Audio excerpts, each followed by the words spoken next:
출근길 뉴스를 종합해드립니다. 깊이 있는 뉴스 YTN FM 출발 새아침. 신율의 출발 새아침 3부 순서 시작합니다. 오늘 화요일이죠. 오늘 하루 여러분은 어떤 계획을 가지고 계신지 모르겠습니다만 중요한 것은 계획은 반드시 이루어지지 못할 수도 있습니다. 하지만 그럼에도 불구하고 우리가 계획을 세우는 이유, 그것은 최소한도의 방향성을 잡기 위해서인데요. 자, 그런 차원에서 여러분 오늘 계획한 걸 모두 다 이루신다기보다는 최소한도 올바른 방향으로 나아가고 있다는 확신을 갖는 그런 하루 되시길 바라겠습니다. 신율의 출발 새아침 3부 순서 먼저 광고부터 들으시죠.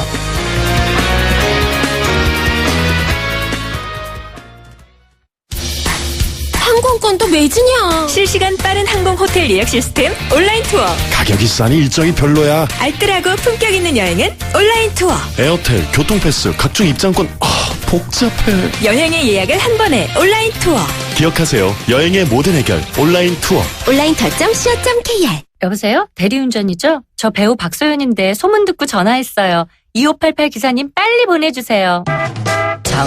좌우로 정렬 2588 2588 좌우가 같네 좌우가 같아 2588 2588. 대리 부르셨죠? 어머 기사님, 세상에 이런 일이. 2588 2588.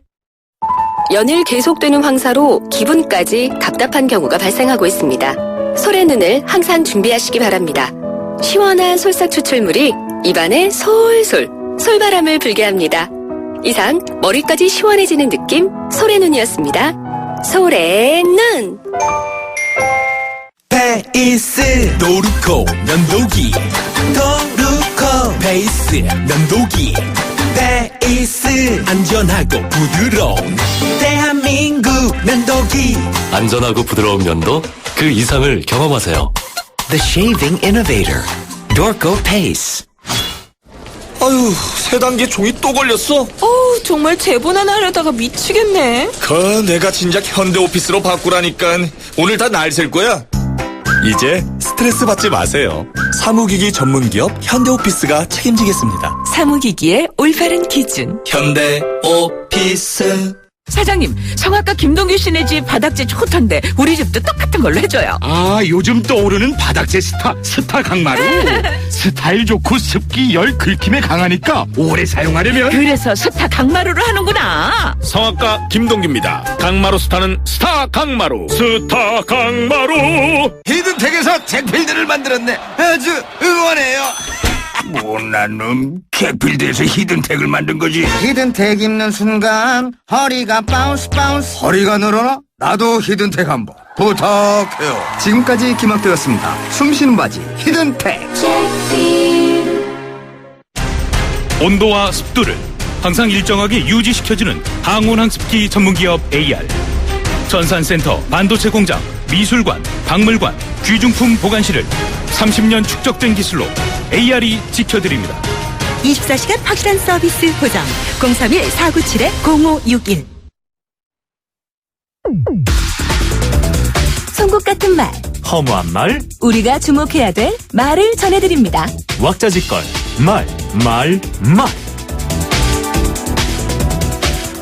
처음 있는 일도 아니다. 19대에서 더불어민주당이 그런 운영 선례를 남겼다.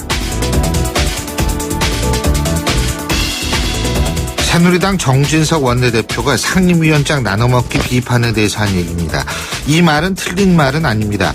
19대 교문위의 경우 더불어민주당 30의원과 박주선 의원이 각각 1년씩 위원장을 나눠서 맡은 바 있기 때문인데요. 그렇기 때문에 위원장을 나눠먹는다는 식의 방식의 문제가 중요한 게 아니라 계파를 없애겠다면서 자리를 정할 때는 계파가 중요한 요소로 등장하는 게 문제라는 생각입니다.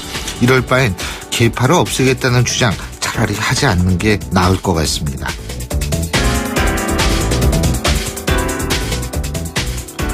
심각하게 고민해보겠다.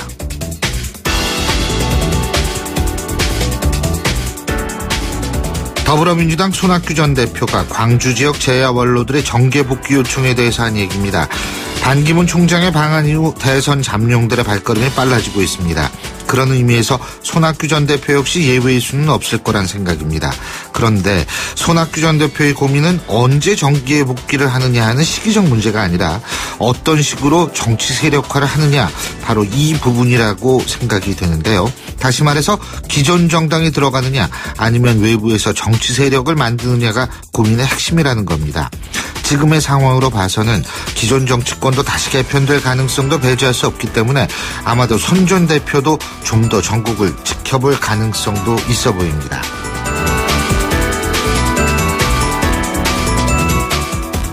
(4.13) 총선 백서 토시 하나 바꿔서는 안 된다. 하루빨리 국민들께 발표하는 게 옳다.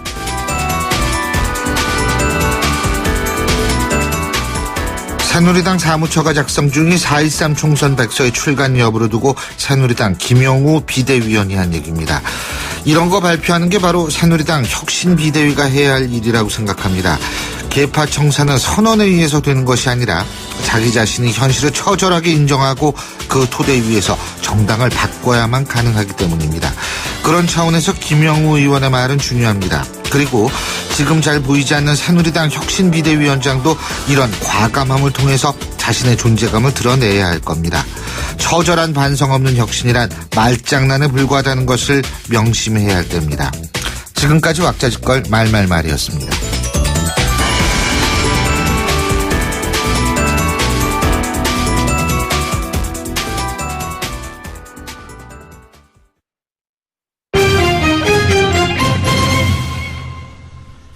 자, 오늘의 주요 경제 이슈 알아보겠습니다. 최요한 경제평론가 연결합니다. 안녕하십니까? 예, 안녕하십니까. 최요한입니다. 예, 롯데그룹 비자금 조성 의혹을 수사 중인 검찰이요. 제2롯데월드건설 인허가 때 예비역 공군 회장이 회장으로 있던 B사에 롯데 측이 12억 원을 건넨 정황을 포착한 것으로 전해졌다. 이런 뉴스가 있는 모양이죠? 예, 그렇습니다. 검찰이 이명박 정부 때 그 특혜 논란으로 모성했던 제2롯데월드 둘러싼 의혹도 이제 단서가 나오면 수사하겠다. 이 방침이기 때문에 현재 전 정부와의 또 군 고위층으로 수사 확대가 불가피할 전망입니다. 또 신격호 총괄회장과 신동빈 회장 부자가 해마다 계열사를 통해서 모두 300억 원대의 수상한 자금을 조성했다. 이거 뭐 비자금을 보고 있는 것이죠. 그 사정당국에 따르면 서울중앙지검이 롯데건설이 2008년쯤 공군 참모 차장 출신 천모 씨가 회장인 B사에 12억 원을 건넨 정황을 확인했는데 이 회사가 서울공항 활주로 각도 변경하는 공사 요거 용역에 계약 맺은 회사거든요. 그래서 이 문제 12억 원이 이 천 씨를 통해서 군 고위 관계자에게 로비자로 흘러 들어간 거 아니냐 이렇게 보고 있는 것이고요. 제1롯데건설은 신격호 회장의 수건 사업이었는데 이것이 갑자기 이전에 정권에서 군에서 계속 반대하다가 갑자기 입장을 바꾼 거 이 부분에 대해서 의아하게 생각했는데 이것이 바로 군 고위층이라는 로비설 아니냐 끊이지 않았거든요. 그래서 지금까지 수사에 대한 즉각 착수할 단서가 없다 선을 그어왔는데요. 이 12억 원의 출처와 용처 확인 등 향후 수사 과정에서 인허가 비리 의혹에 대한 단서가 나오면 수사를 확대할 수밖에 없다 이런 의미입니다. 어쨌든 롯데로서는 결정적인 악재가 터졌다 이렇게 볼 수 있겠습니다. 예. 자, 그리고 제일기획은 말이에요. 어제 퍼블릭시와의 매각 작업이 결렬됐고 현재 추가로 진행 중인 사항은 없다 이런 공식 입장을 밝혔는데 이 얘기는 어떤 얘기죠? 이거는 이제 제일기획이 어제 자율공시를 했습니다. 당사가 확인한 결과 주요 주주와 글로벌 에이전시와의 이런 다각적 협력 방안 논의는 구체적으로 결론 없이 결렬됐다. 이렇게 말씀드리면은 매각을 하지 않겠다. 삼성 측에서 매각하지 않겠다. 또 제3자와 특별히 진행하는 매각 사항 없다. 이 의미거든요.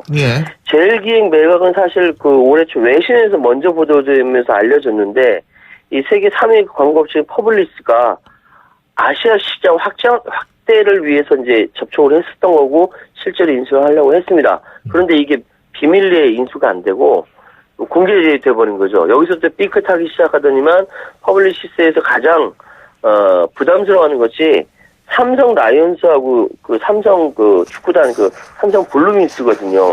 스포츠 구단을 광고회사가 인수할 이유가 없으니까요. 여기서 좀 계속 어긋났던 모양입니다. 어쨌든 제일기획은 이번 매각에 대해서 여러 가지 소문이 있지만 결렬됐다, 추가로 시장에서 거론되는 협상 사실도 없다라고 이야기했는데요. 계속적으로 매각 얘기 나올 수밖에 없는 것은 이재용 부회장이 주요 삼성전자 생명 외의 나머지 부분들에 대한 계열사의 가지쳐내기에 해당하기 때문에 이건 좀 더 두고 봐야 될 것 같습니다. 예, 그리고 작년에 정부의 부동산 활성화 정책 이런 돈풀기 여파로 예. 우리나라 가계부채 증가 속도가 전 세계 신흥국 가운데 제일 빨랐다. 이런 얘기가 있죠. 그렇습니다. GDP 대비 가계부채 비율이 신흥국 1위라는 소리고요. 기업부채 비율 역시 3위라는 겁니다. 예, 최근 또 기준금리 추가 인하로 가계부채 증가 속도는 더욱 빨라질 것으로 우려되는데요. 예, 국제결제은행에 따르면 작년 말 기준으로 한국의 GDP 대비 가계부채 비율이 88.4%, 비교 대상국인 18개국 가장 높았고요. 그중에 그 다음으로는 이제 태국, 말레이시아, 홍콩, 싱가포르 순이라고 합니다. 지난 2000년에 50%대를 넘어선 이후에 벌써 13년째 신흥국 1위를 지키고 있는데 이거는 미국이나 일본, 유로존보다 더 높은 수준이라고 하고요. 특히 지난해 GDP 대비 가계부채 비율이 1년간 4%포인트나 급증해서 증가율 역시 신흥국 중 1위라고 합니다. 또 이제 기업부채 수준을 의미하는 GDP 대비 비금융 기업부채 비율 역시 홍콩, 중국 이어서 우리나라가 106%로 신흥국 중 3위를 기록했다고 하네요. 예, 잘 알겠습니다. 오늘 말씀 여기까지 듣죠. 고맙습니다. 예, 감사합니다. 예, 지금까지 최요한 경제평론가였습니다.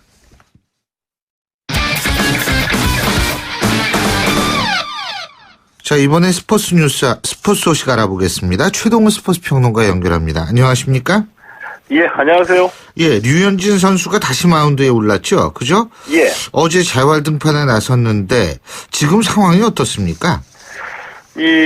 어제 LA 다저스 류현진 선수가 18일 만에 다시 재활 등판을 재개됐거든요. 예. 다저스 산하에 있는 싱글 A 팀 소속으로 샌디에이고 산하 싱글 A 팀과의 원정 경기에 선발로 나온 겁니다. 예. 3이닝 동안 46개의 공을 던지면서 2실점했고요. 예. 어제 인터뷰에서 류현진 선수가 제구가 어떻게 되는지 느끼는 것에 중점을 뒀다 이렇게 얘기했거든요. 예.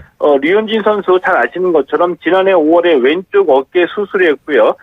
지난달 31일 네 번째 재활 등판에 오를 계획이었는데 어깨에 통증을 느껴서 그동안 휴식을 취해왔습니다. 예. 31일 등판을 취소하기 전까지는 무난하게 재활 등판이 이루어져서 기대감을 줬었는데 아마도 이 어깨 수술이라는 것이 투수들에게는 성공하더라도 굉장히 치명적인 부담이 있거든요. 그렇겠죠. 예, 그래서 잘 던지다가 통증이 있어서 다시 휴식을 취하고 다시 마운드에 오르고 이런 일이 계속해서 몇 차례 더 반복될 가능성도 배제할 수는 없습니다. 아유, 사실 투수가 어깨를 좀 많이 씁니까? 예? 예. 그러니까 이게 이렇게 되는 건데, 참. 자, 그리고 홈런 타자로 파워를 과시했던 박병호 선수 말이에요. 최근 조금 부진한 모양이죠. 그래서 미네소타 현지 언론에서는 마이너리그 얘기도 나오고 있다. 이런 얘기 있죠. 예, 그렇습니다. 박병호 선수가 지난 두 경기에서 유견 타석 3진을 당할 정도로 극심한 부진에 빠졌거든요. 예. 현재 이 팀 내에서는 가장 많은 11개의 홈런을 기록하고는 있지만, 최근 21경기에선 타율이 1할 4푼 7리에 그칠 정도로 좀 부진합니다. 이러다 보니까 이 미네소타 지역 신문에서 이 박병호 선수의 마이너리그행 얘기도 나오고 있거든요. 이와 관련해서 이 폴 몰리터 감독이 이 정신적으로 휴식을 좀 주고 싶어서 어제 출전시키지 않았다라고 얘기하면서 어제 선발에서 제외된 배경을 설명했고요. 미네소타의 이 라이언 단장이 이 박병호 선수의 마이너리그행을 고려한 적이 없다라고 말하면서 이 슬럼프에서 벗어나기 위해서는 적응을 해야 된다라고 박병호 선수의 마이너리그행 가능성을 일축을 했습니다. 예. 그러면서 이 박병호 선수를 영입할 때 한국에서도 비슷한 문제가 있다는 것을 알고 있었기 때문에 지금의 문제가 그렇게 놀랍지는 않다라는 말도 했는데 이 지금의 문제, 한국에서도 비슷한 문제라는 것은 이 박병호 선수가 이 빠른 볼에 약점을 보이고 있다. 이것을 얘기하는 것으로 해석이 되고 있습니다. 예. 그리고 이렇게 우리가 모든 일을 하다 보면 슬럼프에 빠질 때가 있거든요. 그러니까 예, 오르막길이 그렇죠. 있으면 내리막길이 있고 또 내리막이 있다 보면 또 올라갈 때가 있는데 문제는 사람들이 여기에 너무 초조해하거나 이런 걸 기다려주지 모를 때 이제 사실 좀 그러니까 그 사람 입장에서 볼 때 굉장히 그게 좀 억울하고 더 힘들게 만드는 거 아닌가 이런 생각이 듭니다. 예. 예. 자, 국내 프로야구에서는 올스타 투표가 한창 진행 중이죠. 예, 이 다음 달 16일에 이 프로야구 올스타전이 열리거든요. 예. 그래서 올스타 투표가 지금 진행 중에 있습니다. 어제 이 중간 집계 결과가 발표가 됐는데, 이 역시 10연승 올리면서 잘 나가는 NC의 중심 타자죠. 이 나성범 선수가 이 44만 2,247표를 얻어서 최다 득표를 기록 중에 있고요. 예. 이 한화 이용규 선수가 이 43만 928표로 2위를 달리고 있습니다. 이 나눔팀과 드림팀의 대결인데 나눔팀에는 NC와 한화, 기아, LG가 소속돼 있고 이 드림팀은 두산, 삼성, SK, 롯데인데요. 이 어제 기준으로 보면은 올스타 선수 배출은 두산이 7명, 한화가 5명이고요. LG와 KT가 단 한 명의 올스타도 이름을 올려놓지 못했습니다. 예. 그리고 중남미 축구 국가 대항전이죠. 이 코파 아메리카컵이요. 여기서 브라질이 조별리그에서 탈락했다고요? 예? 예, 그렇습니다. 이 코파 아메리카에서 브라질의 조별리그 탈락은 이 87년 이후 두 번째거든요. 이 B조 3차전에서 이 페루에 0대1로 패하면서 1승 1무 1패로 탈락했습니다. 왜 이런 이변이 나왔냐 하면은 이 네이마르하고 이 다비드 루이스 또 이 티아고 실바 같은 이 대표팀의 주축 선수들이 와일드 카드로 올림픽에 출전하기 때문에 이번 대회에 불참한 겁니다. 예. 그래서 이 후반 30분에 페루의 라울 루이 디아즈 선수에게 결승골 내주면서 무릎을 꿇었는데 이 라울 루이 디아즈 선수가 오른쪽에서 올라온 공을 골대로 밀어 넣었는데 발로 넣은 게 아니라 손으로 밀어 넣었습니다. 핸드볼 했군요. 예. 예, 보통 이런 경우를 아주 신의 손이라고 얘기를 하죠. 그런데 심판이 휘슬을 불지 않아가지고 브라질로서는 좀 억울하게 패배를 당했죠. 그렇군요. 예, 오늘 소식 여기까지 듣겠습니다. 고맙습니다. 예, 고맙습니다. 예, 지금까지 최동원 스포츠 평론가였고요. 신율의 출발 새 아침 3부 순서 여기서 줄입니다. 잠시 뒤 4부에서 뵙겠습니다. 안녕하세요. 배우 공연주입니다. 15살의 여러분은 어떤 꿈을 꾸는 아이였나요? 제가 케냐에서 만난 15살 소녀 도린의 꿈은 의사가 되는 것인데요. 학교에 가는 것을 무척 좋아하는 도린이 학교를 빠질 수밖에 없는 이유는 단지 여자로 태어났기 때문입니다. 우리와 너무 다른 그동안 말하지 못한 소녀들의 이야기 궁금하지 않으세요? 여러분의 관심으로 소녀들이 다시 꿈을 꿀 수 있습니다. 지금 월드비전 꽃들에게 희망을 캠페인을 검색하세요. 월드비전 꽃들에게 희망을. YTN 라디오 캠페인 더 가까이. 안녕하세요. 요리연구가 홍신혜입니다. 우리나라에서 음식물 쓰레기를 처리하는 비용이 연간 4천억 원이 넘는다고 합니다. 냉장고에 음식을 오래 보관할 수 있다면 음식물 쓰레기도 덜 생기겠죠. 손쉽게 음식 보관하는 방법을 알려드릴게요. 과일은 씻지 않고 보관하는 것이 훨씬 싱싱함이 오래 가고요. 고기는 한 끼 분량씩 나눠서 구입일자, 고기 부위 메모를 해놓으시면 되고요. 무르기 쉬운 채소는 세워서 보관하면 훨씬 오래 보관할 수 있습니다.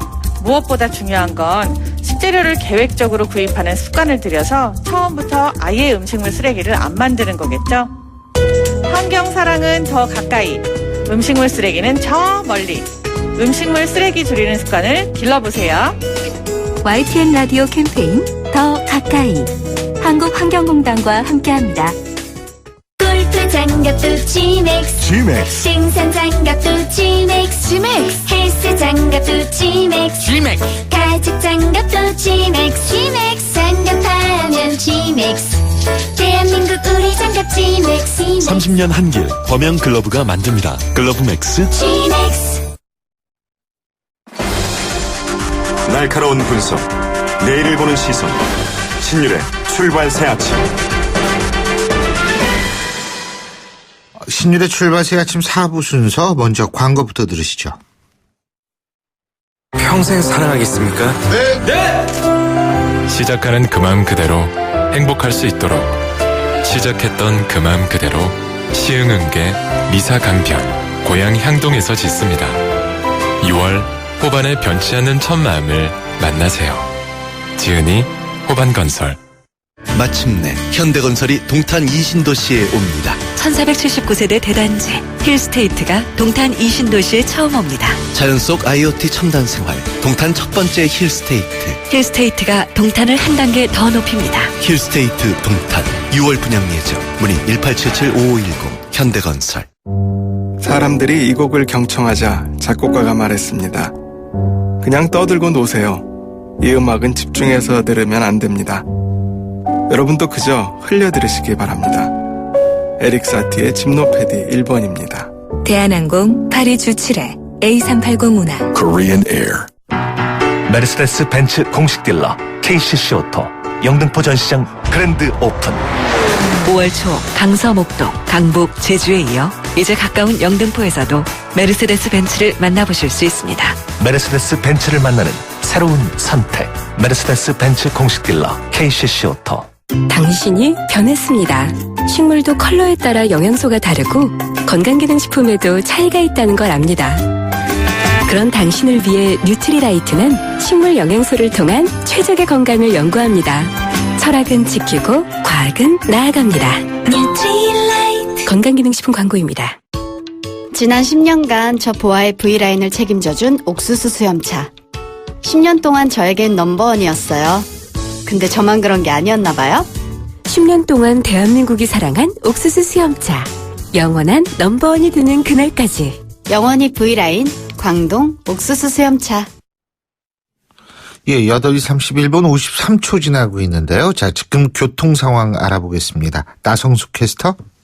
네, 성산대교 북단에서 남단 방향으로 사고 있습니다. 1차로에서 승용차 부딪히는 사고인데요. 사고 여파 길어집니다. 성산로 모래내 고가차도부터 밀리고 있고요. 반대 방향으로도 연희 나들목서 2대 후문 방향으로 정체입니다. 서부간선으로 교통량이 조금 줄었는데요. 목동교에서 신정교 구간, 반대쪽으로도 신정교에서 성산대교 구간으로 밀리고요. 경부고속도로 부산 쪽으로 사고 있습니다. 서초원 아들목 진안 지점 3, 4차로 승용차 부딪히는 사고 때문에 한남 대교 남단부터 밀리기 시작합니다. 신율의 출발 새 아침 교통정보였습니다. 신율의 출발 새 아침 오늘 순서 시작합니다. 오늘 아침 당신이 듣고 싶은 뉴스 94.5MHz YTN 뉴스 FM 신율의 출발 새 아침.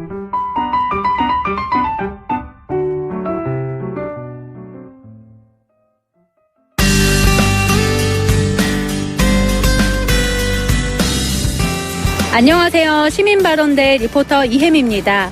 단통법의 핵심인 지원금 상한제 폐지에 대한 논란이 일고 있는데요. 이에 대한 시민들 의견 들어봤습니다. 네, 한 달 전에 바꿨죠. 근데 뭐 폐지되면은 좀 아깝겠죠. 이게 더 혜택이 더 많았을 텐데 못 받는 거죠.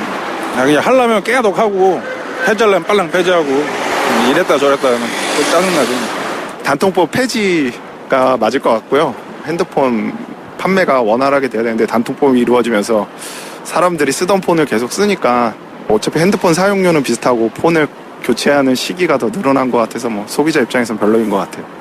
예전에는 비슷한 비용으로 핸드폰을 좀 자주 쓸 수 있게 바꿨던 것 같은데 요즘은 거의 한 그 약정일에 맞춰서 오래 쓰고 있으니까 어떻게 보면은 통신사만 배불리하는 게 아닌가라는 입장이 조금 드는 것 같아요. 그냥 핸드폰 자체를 싸게 팔았으면 좋겠어요. 그냥 아는 사람은 싸게 사고 정말 모르는 사람은 비싸게 사고 정보의 불균등으로 인해서 이거 구입하는 것 단가가 자체가 달라지니까 그러니까 핸드폰 가격 자체를 싸게 팔면 그냥 간단한 건데 왜 이렇게 막 보조금을 주고 뭐 이걸 없앴다가 뭐 올렸다가 뭐 다시 한다 그랬다가 뭐 이렇게 하는지 잘 모르겠어요. 저도 요즘은 핸드폰을 좀 오래 쓸 생각을 하고 있는 것 같아요. 예전에는 조금 지원을 많이 받았잖아요. 공짜 폰이다 뭐다 이렇게 많았었는데 뭐 요즘은 그런 게 별로 없고 그리고 핸드폰 가격도 요즘 워낙 비싸게 나오다 보니까 핸드폰을 바꾸게 되는 거를 한 번 더 생각해 보게 되는 것 같아요. 핸드폰 가격이 너무 비싸니까 그런 부분에서 조금은 낮춰줄 필요가 있지 않나 그런 생각이 들어요. 그냥 저는 어쨌거나 이 법이든 저 법이든 뭐 한 가지를 꾸준하게 실천하는 게 좋을 것 같아요. 이게 법을 자꾸 바꾸면 제대로 정착도 되기 전에 혼란만 가중시켜가지고 그냥 왔다 갔다 그 악순환만 반복이 되니까 한 가지를 꾸준하게 유지를 하면서 거기서 보완점을 찾아야지 자꾸 옛날로 갔다 새로 갔다 옛날로 갔다 새로 갔다 하는 거는 더 좋지 않은 것 같아요. 오늘 말씀 고맙습니다. 지금까지 시민발언대 리포터 이혜미였습니다.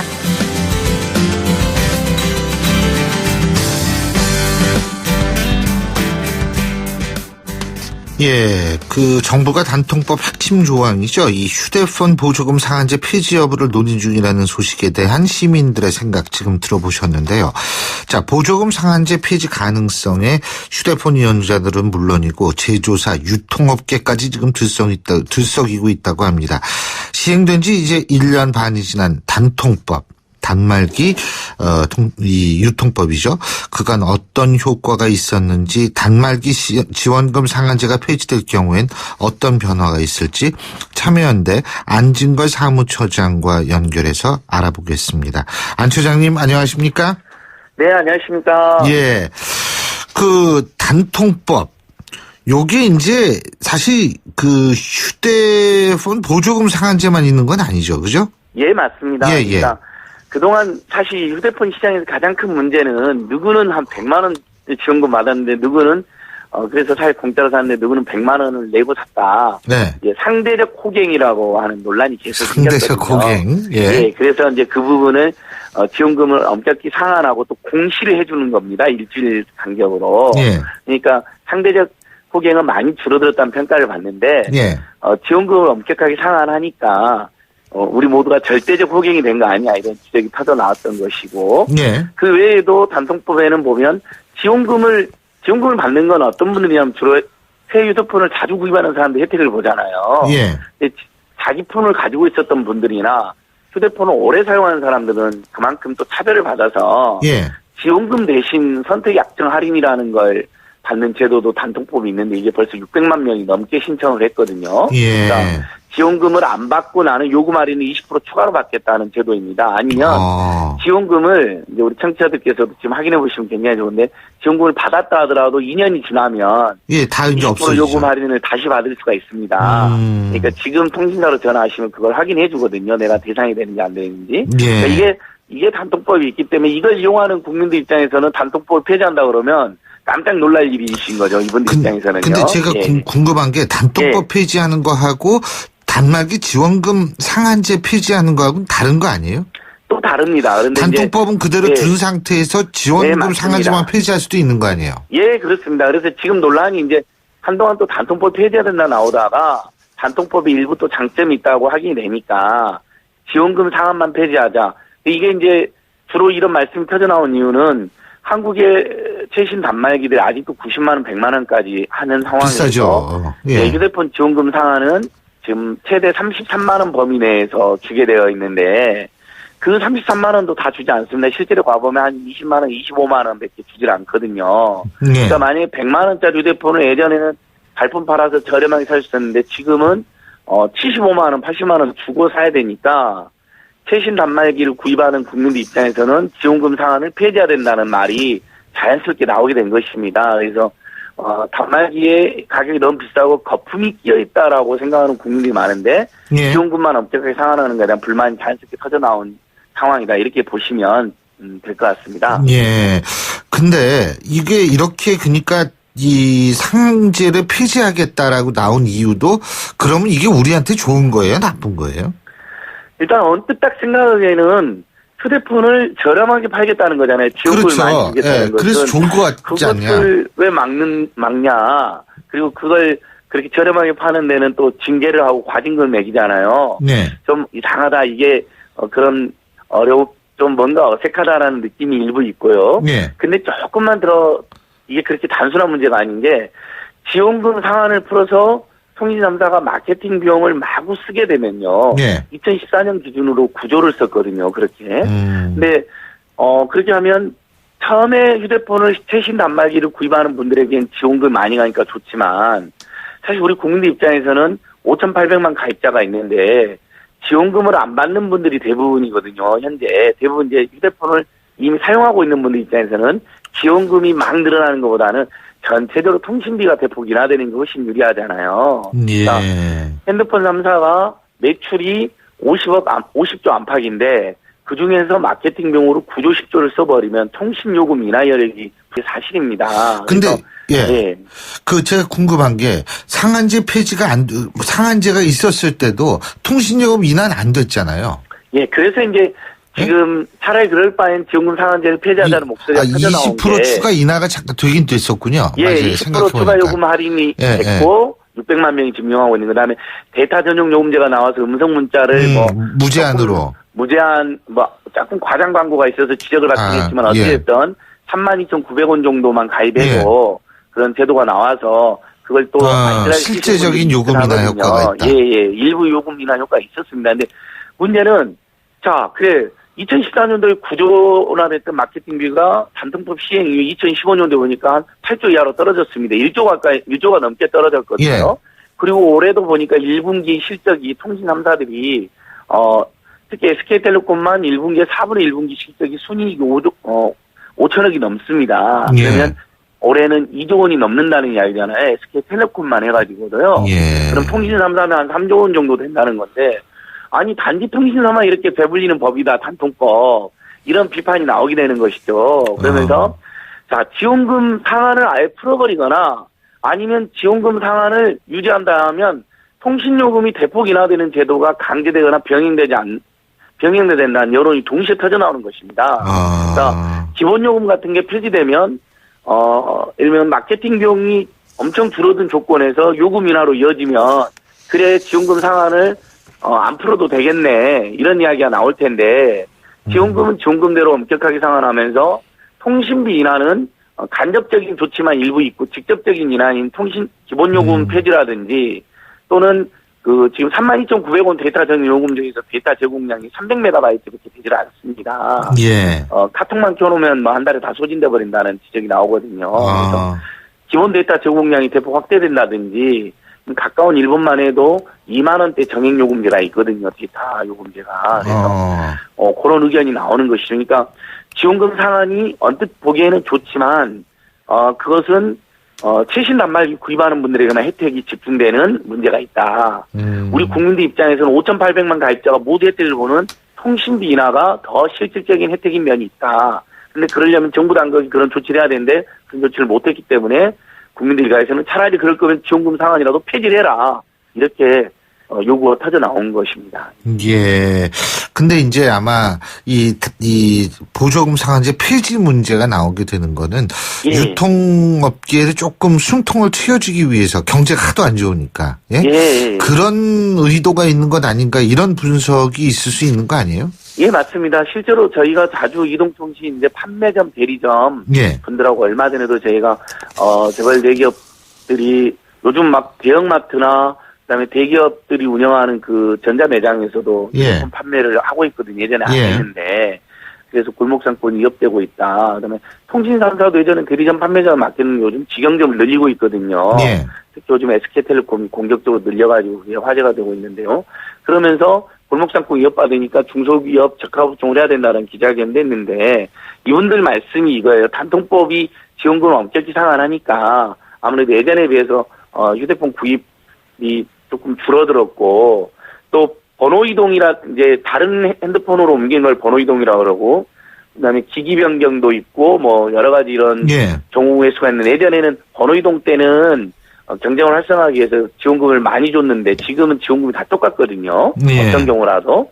그러니까 아무래도 번호 이동이 줄어드니까 이 휴대폰 판매점 대리점들 입장에서 수입이 확 줄어들었다는 겁니다. 그래도 대기업들이 골목상권에 침투를 한 데다가 거기에 자체적으로 구입하는 수치도 좀 줄어들고 번호 이동도 활성화가 덜 되니까 번호 이동이 이제 휴대폰 3사가 판매점 대리점에 수수료를 많이 주거든요.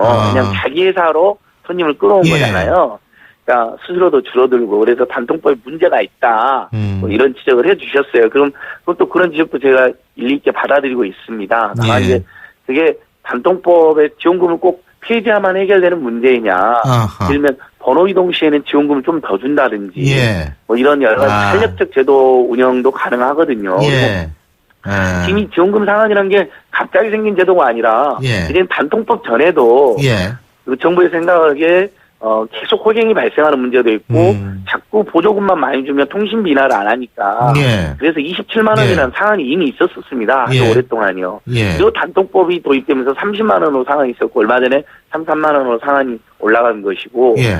이게 또 한시 규정으로 되어 있습니다. 예. 3년 일몰 규정으로 되어 있어서 지금 1년 반이 더 지났기 때문에 단통법이 예. 좀 있으면 또 자연스럽게 없어질 수도 있거든요. 그래서 좀 더 지켜보자 이런 여론도 있는 것 같습니다. 알겠습니다. 예, 오늘 말씀 여기까지 듣겠습니다. 고맙습니다. 예, 열심히 하겠습니다. 고맙습니다. 예, 지금까지 참여연대 안진걸 사무처장이었습니다.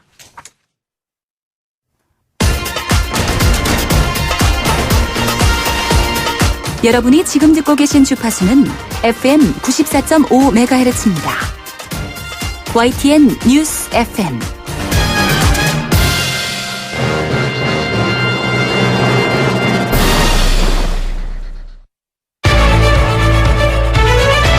민심은 천심이다. 생생한 여론을 통해 우리 사회를 진단합니다. 이것이 여론이다.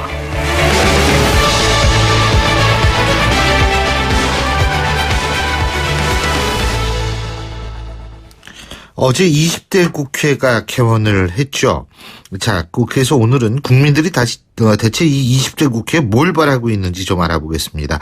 여론분석 전문가시죠. 오피니언 라이브 윤희용 여론분석센터장 나와 계십니다. 어서 오십시오. 네, 안녕하십니까. 예, 우리 국민들 20대 국회 3당 체제 20대 국회에 뭘 어떻게 전망하고 있습니까, 먼저? 예, 지금 어쨌든 여소야대의 3당 구조가 됐는데 과거에 양당 구조에서 이제 바뀌어가지고요. 그래서 20대 국회 어떻게 전망하는지 이제 물었습니다. 한국일보가 코리아 리서치에 의뢰해서 지난 5일 실시한 조사인데요. 예. 선택지를 이제 이렇게 했습니다. 견제와 균형, 협치 등을 통해 이전보다 나아질 것이다. 49.3% 동의를 했고요. 예. 3당 간의 갈등과 협상 부재로 이전보다 더 혼란스러워질 것이다는 41.3% 이렇게 나왔습니다. 이전보다 나아질 것이라는 응답은 49.3%, 더 혼란스러워질 것이다라고 전망하는 응답은 41.3% 이렇게 나왔습니다. 이 조사는 유무선 전화면접 조사로 실시됐고요. 표본 오차는 95%에서 신뢰순에서 플러스 마이너스 3.1%포인트, 전체 응답률은 10.4%포인트였습니다. 예. 야, 그래도 굉장히 우리나라 국민들이 낙관적인 전망, 희망적인 전망을 하시는 분들이 많네요. 저 굉장히 놀랐어요, 지금. 예. 그래서 이제 말씀하신 대로 혼란스러워질 것이라는 응답도 낮은 편은 아니지만 어쨌든 절반 가까이 이전보다 나아질 것이라고 하는 이제 기대감을 좀 드러내고 있는데요. 이것이 정치적 성향에 따라서 다르게 나타납니다. 예. 그러니까 지금 이제 아까 말씀드린 대로 여소야대 상황이니까 야권 성향에 있는 분들 같은 경우는 기대감을 가질 수밖에 없겠고 예. 반대로 이제 여권 성향에 있는 분들은 여당이 소수당이 된 것이니까 기대감보다는 좀 비관적 전망을 하시는 분들이 있는데요. 실제 이제 조사 결과에서 확인이 되는데 새누리당 지지층에서는 더 혼란스러워질 것이다라고 하는 응답이 58%를 넘었어요. 예. 그러니까 나아질 것이라고 하는 응답은 33.9%에 그쳤거든요. 비관 전망이 높고 더불어민주당 지지층 또 국민의당 지지층 야당 지지층에서는 거의 이제 60% 내외로 이 나아질 것이라고 하는 기대감들을 더욱 보여주고 있어요. 예. 이념 성향층에서는 당연히 이제 보수 성향층에서는 혼란스러워질 것이다. 또 진보 성향층 차이가 진보 성향층에서는 나아질 것이라고 하는 기대감을 이렇게 보이고 있는 상황이고요. 그래서 정치적 성향에 따라서 차이가 좀 보이고 지역에서는 당연히 이제 대구 경북 같은 경우에 이제 혼란스러워질 것이다. 여권 성향이 상당히 강하니까 높은 편이고 그리고 이런 경우에 보면 대체로 이제 긍정적인 기대를 드러내는 것이 고령층에서 많이 드러내거든요. 글쎄요. 예, 그런데 이 조사에서는 젊은 층에서는 기대가 된다는 나아질 것이라고 하는 시각이 더 높은 데 비해서 60세 이상의 고령층에서는 오히려 비관적인 시각이 여기서는 훨씬 더 크게 나타나고 있는 게 특이한 상황입니다. 저는 있잖아요. 예. 놀라운 게 뭐냐면 전국을 바라볼 때도 자기의 지지정당에 따라서 이렇게 달라지는구나. 그것도 네. 사실 이게 간단하게 혼란스러워지다 네. 더 잘 될 것이다 이걸 객관적으로 보면 3당 체제 하에서 우리나라 정치 문화를 통해 가지고 3당이 어떻게 나갈 것인가를 판단하면 객관적으로 자기가 생각을 할 수가 있는데 또 그렇게 지지정당별로 다른 것도 아주 신기해요. 그러니까 보면 볼수록 우리나라 국민들 상당히 정말 정치적 특성이 강하다. 근데 이게 이 양분화될까봐 걱정해요. 맞습니다. 네, 사회적인 양극화 얘기하는데 인식의 양극화도 상당히 심화되고 있는 것 같습니다. 예. 근데 어떻게 보세요? 지금 새누리당이 일당이 되기는 되지 않았나요? 그죠? 이제 공동 일당이 됐죠. 공동 일당. 왜냐하면 국회의장... 정세균 의장이 탈당하니까 했으니까. 네, 맞습니다. 예. 근데 어떻게 무소속 의원 복당시켜가지고 더 이 새누리당 같은 경우에 일당이 나와야 된다. 지금 복당 문제가 굉장히 새누리당 입장에서부터 첨예한데 여기에 대해서는 어떤 여론이 여전히 새누리당에서 지금 이제 논의가 되고 있는 상황이죠. 예. 지금 그래서 이제 조사에 이런 게 이제 있었는데요. 원내 2당인 새누리당이 무소속 의원을 복당시켜서 원내 1당이 되는 것. 이거는 공동 1당이 아니라 이제 완전한 일당이겠죠. 이것에 대해서 이제 어떻게 생각하는지 물었는데 복당을 통한 원내 일당이 되는 것은 민의를 왜곡하는 것이다라고 하는데 50.4%. 반면에 무난한 국정 운영을 위해서 여당이 일당이 되는 것은 별 문제가 없다에 대한 이제 공감도는 37.9%였습니다. 그러니까 민의 왜곡이라고 하는 응답이 좀 더 높게 나오고 있는 그런 상황입니다. 이거야말로 정치 성향에 따라 달라지겠죠. 네, 맞습니다. 이거는 달라져도 정상이에요, 이거는. 그러니까 이제 여당 지지층에서는 별 문제 없다는 응답이 70%를 넘는 거고, 더민주 지지층 또 국민의당 지지층에서는 70% 가까이가 민의 왜곡이다. 이렇게 이제 평가를 하고 있는 것이고요. 그럼에도 불구하고 이제 되게 어쨌든 균형추 역할을 하는 이제 중도층들만 따로 이제 뽑아서 봤는데 중도층 본인이 이제 중도 성향이다라고 이제 얘기하는 분들이에요. 이거 주관적 이념 성향에서 민의를 왜곡하는 것이다라고 하는 게 60.7%였거든요. 중도층에서는. 그러니까 별 문제 없다는 응답보다는 훨씬 더 높게 나타나는 것이니까 아마도 이제 이런 것 때문에 그동안 이제 새누리당이 원구성 이전에 복당시켜서 제1당이 되는 굉장히 유혹이 있었겠지만 그것을 섣불리 감행하지 못한 데는 이런 이제 대중적 기류를 좀 영향을 좀 받지 않았을까라는 생각이 듭니다. 자, 그러면 말이에요. 20대 국회가 무엇을 해야 하는가? 이 부분에 대해서 국민들은 뭐를 중점적으로 해야 된다고? 네, 앞으로 이제 정부와 차기 국회가 가장 중점을 두고 추진해야 할 국정과제는 무엇이냐 물었는데요. 청년 일자리 창출이라는 응답이 제일 높았고요. 18%. 그다음에 경제적 양극화를 완화해야 한다. 17.2%. 또 동일하게 경제 성장해야 한다. 17.2%. 그다음에 삶의 질 개선, 정치 개혁 뭐 이런 순으로 이제 나타났습니다. 그래서 전부 이제 경제네요. 뭐 경제 관련한 부분들이 이제 상위권을 다 차지하고 있는 것은 그만큼 어쨌든 국민들이 불안한 삶을 반영하는 것이라고 할 텐데 약간 이제 과거와 다른 것은 예전에는 경제 성장이 있으면 그것이 이제 상당히 무조건 1위인 경우들이 많이 있었거든요. 이번 같은 경우는 청년 일자리 창출이 제일 높았고 그다음에 경제적 양극화 하나랑 경제 성장이 같은 수준이니까 어떤 국민들이 과거에처럼 이제 무조건으로 경제 성장시켜야 한다는 것은 약간 이제 미묘하게 변화도 이제 나타나는 조사 결과라고 할 수 있겠습니다. 그러니까 지금 사실 성장한다 그래도 성장이 실제로 안 되고 있으니까 맞습니다. 이제 좀 바뀐 거 아닌가 이런 생각도 드는데 정세균 의장이 개헌 얘기했는데 개헌에 대해서는 어떻게 나왔어요? 예, 국민들이 이게 이제 개헌이 필요하다고 보는지 물었는데요. 이제 개헌이 필요하다는 응답이 58.8%, 개헌이 필요하지 않다라는 응답은 33.2%였습니다. 그러니까 두 배 좀 못 미치긴 합니다만 가까이 이제 개헌이 필요하다는 응답이 높았고요. 이것은 정치 성향이라든가 또 뭐 어느 지역 사는지, 근데 연령대가 어느지 상관없이 개헌이 필요하다는 응답이 높게 나타나고 있습니다. 모처럼 이게 갈라지지 않는 개헌 관련한 여러 쟁점들이 있는데요. 이제 거기 오면 또 이제 갈라지겠죠. 예, 그렇습니다. 그래서 이제 어쨌든 이게 보면은 왜 개헌이 필요하다는 응답이 우리나라 사람들 높으냐 하면은 어쨌든 이것이 일종의 또 정치 불신이에요. 현 체제의 여러 가지 문제를 야기시킨다라고 하는 정치 불신이 사실 깔려 있기 때문에 개헌에 대한 이제 필요성, 이제 공감도가 높은 편이긴 한데요. 개헌 관련해서는 이제 그런데 그러면 언제 하느냐, 또 어떤 내용으로 하느냐 이런 것들 쟁점들이 있어요. 그것은 또 나중에 기회가 되면 자세히 또 말씀을 드리도록 하겠습니다. 그렇군요. 이 개헌이라는 거가 사실 이제 그 필요성엔 공감을 한다. 근데 이 권력구조회의가 나오면 우리나라는 사실 의원 내각제나 의원 집정부제에 대해서 좀 부정적인 생각을 갖고 있는 분들도 많잖아요. 왜냐하면 이제 어떤 정치적인 어떤 면에서 이제 대통령을 맞아요. 직접 손으로 뽑는 것을 어렵게 획득한 것인데 그것을 다시 이제 내려놓게 된다는 것으로 이제 인식될 수 있거든요. 그러니까 사실 받아들이기가 상당히 국민 정서상 내각제랑 그런 분권형 대통령 같은 경우 그 측면이 상당히 어떻게 그 여론을 만들어내느냐 우호적으로 그것이 아마 정치권에 만약에 한다고 한다면 하는 측에서는 그런 과제가 상당히 될 텐데 쉽지 않은 그런 과제라고 봤습니다. 그렇죠. 근데 사실 그 부분에 대해서도 이제 국민들이 좀 진지하게 생각해 볼 때가 된 것 같습니다. 오늘 말씀 여기까지 듣죠. 고맙습니다. 네, 감사합니다. 예, 지금까지 오피니언 라이브의 윤희용 센터장과 함께 했고요. 신율의 출발 새 아침 화요일 순서는 여기서 모두 마치겠습니다. 자, 오늘 하루 어제보다 훨씬 더 나은 하루 되시길 바라겠고요. 전 내일 아침 7시 15분에 다시 오겠습니다. 지금까지 신율이었습니다. 고맙습니다.